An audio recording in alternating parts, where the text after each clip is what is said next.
नमस्ते। आज हम एक बहुत ही ज़रूरी विषय पर बात करने वाले हैं। भारत में ESG। हाँ, ESG यानी एनवायरनमेंट, सोशल और गवर्नेंस, हाँ, पर्यावरण, सामाजिक और शासन। बिल्कुल। तो हमारे पास कुछ स्रोत हैं जो इसी पर रोशनी डालते हैं कि भाई भारत में इसका मकसद क्या है, क्या फायदे हैं और आगे का रास्ता कैसा दिखता है। सही है। तो चलिए इसी पर थोड़ी गहराई से चर्चा करते हैं। हाँ, और समझने की कोशिश करते हैं कि ये आजकल इतनी चर्चा में क्यों है। मतलब निवेशकों से लेकर आम लोगों तक सब इसकी बात क्यों कर रहे हैं। देखिए, बात यह है कि ESG अब सिर्फ कोई नया फैशन या ट्रेंड नहीं रह गया है। अच्छा। हाँ, ये बिजनेस करने के तरीके में एक बुनियादी बदलाव ला रहा है।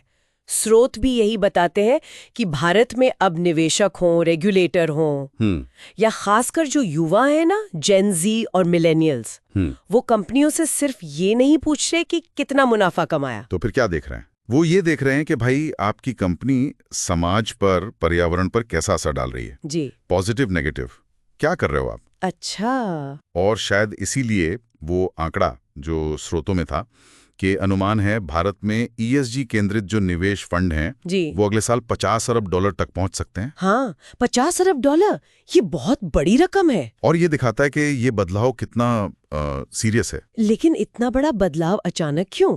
मतलब क्या वजह है इसके पीछे? कई वजह हैं। सबसे बड़ी तो शायद जलवायु परिवर्तन का बढ़ता खतरा है, सबको दिख रहा है। हाँ, वो तो है। फिर कंपनियां जो हैं वो ग्लोबल लेवल पर कॉम्पीट करना चाहती हैं और दुनिया भर में ESG के नियम सख्त हो रहे हैं। और कंपनियां खुद भी समझ रही हैं कि अगर लंबे समय तक टिके रहना है, वैल्यू बनानी है, जी। तो आपको पर्यावरण का, समाज का ध्यान रखना ही पड़ेगा। ये 50 अरब डॉलर यही दिखा रहा है कि निवेशक भी मान रहे हैं कि ESG पर ध्यान देने वाली कंपनियां भविष्य के लिए ज्यादा तैयार हैं। ठीक है, तो ये तो हुई वजह।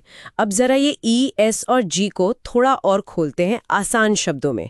E मतलब एनवायरनमेंट, पर्यावरण। हाँ बिल्कुल, सीधा सीधा मतलब कि कंपनी हमारे ग्रह के साथ कैसा बर्ताव कर रही है।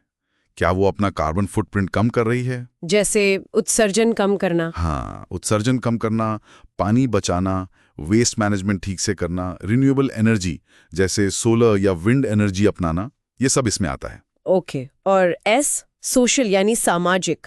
एस मतलब सामाजिक पहलू। कंपनी अपने कर्मचारियों का कितना ध्यान रखती है। क्या वर्कप्लेस सुरक्षित है?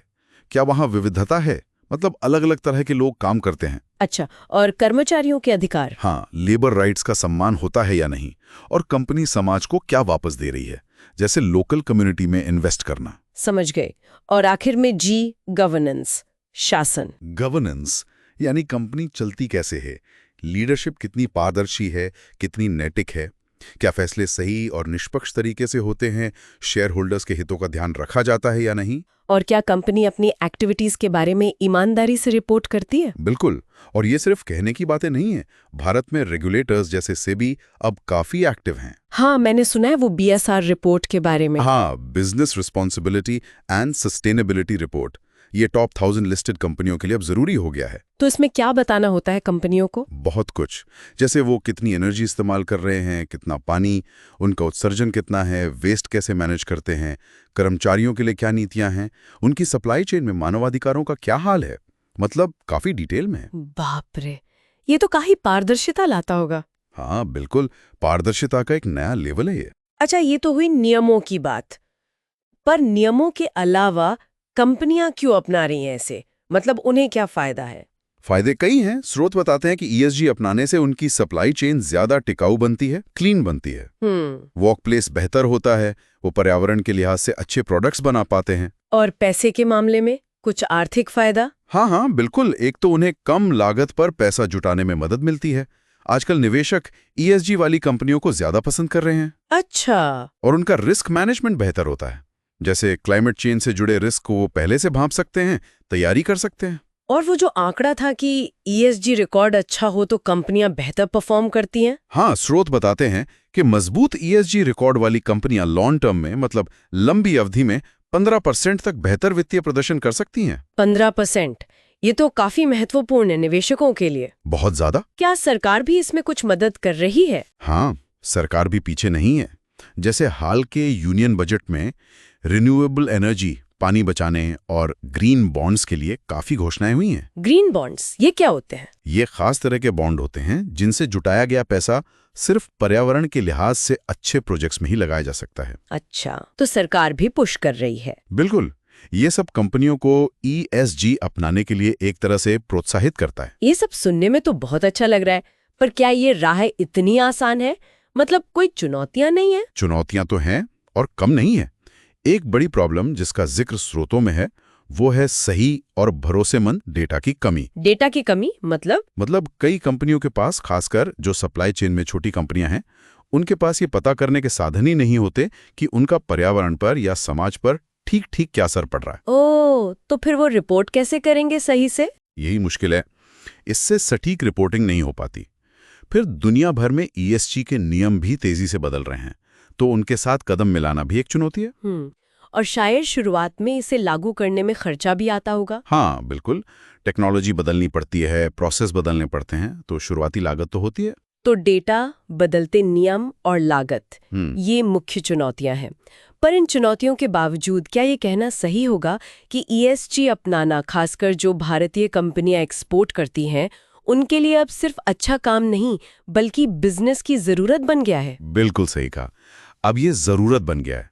खासकर अगर आप यूरोपियन यूनियन के नए नियमों को देखें, जैसे वो CBAM ला रहे हैं। CBAM, carbon border adjustment mechanism. हाँ, इसका मतलब है कि भारत से अगर स्टील, एल्युमिनियम जैसा सामान EU में जाएगा तो उस पर उसके कार्बन उत्सर्जन के हिसाब से टैक्स या ड्यूटी लग सकती है। ओह, तो अगर भारतीय कंपनियों को यूरोप में सामान बेचना है तो उन्हें अपना कार्बन उत्सर्जन कम करना ही होगा।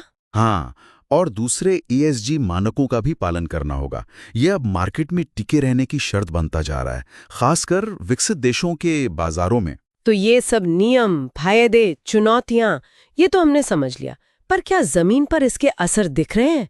मतलब क्या कोई ठोस उदाहरण है कंपनियों के जो ESG अपनाकर वाकई बदली हैं? हाँ, उदाहरण हैं, जैसे टेक महिंद्रा। उनका लक्ष्य है 2030 तक कार्बन न्यूट्रल बनना। Carbon neutral? हाँ, मतलब जितना कार्बन वो उत्सर्जित करें उतना ही किसी न किसी तरह सोख भी लें, और वो अभी से अपनी 30% से ज्यादा बिजली रिन्यूएबल स्रोतों से ले रहे हैं। वाह, ये तो बढ़िया है। एक और उदाहरण है तमिलनाडु की एक छोटी कंपनी का, एक SME का।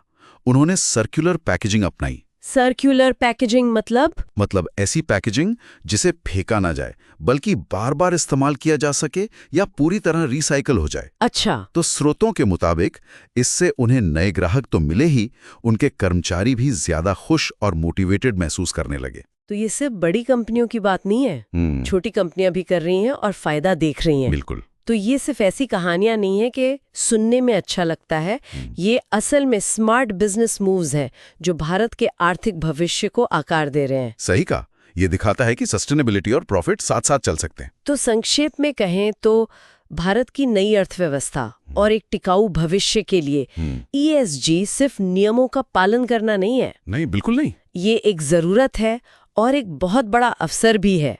ये हमारे देश को ज्यादा लचीला, ज्यादा समावेशी और ज्यादा समृद्ध बनाने में मदद कर रहा है। और जाते जाते श्रोताओं के लिए एक सोचने वाली बात छोड़ जाते हैं जो स्रोतों से ही निकली है। हाँ। कहा गया है कि हम उपभोक्ता के तौर पर जो भी पैसा खर्च करते हैं वो एक तरह से उस भविष्य के लिए वोट है जो हम चाहते हैं। दिलचस्प बात है। तो इस पे सोचे कि हमारी अपनी पसंद, हमारी खरीदारी और छोटे व्यवसायों के कदम, ये सब मिलकर भारत में इस बड़े ESG बदलाव में कैसे अपना योगदान दे सकते हैं। बिल्कुल, हर छोटा कदम मायने रखता है।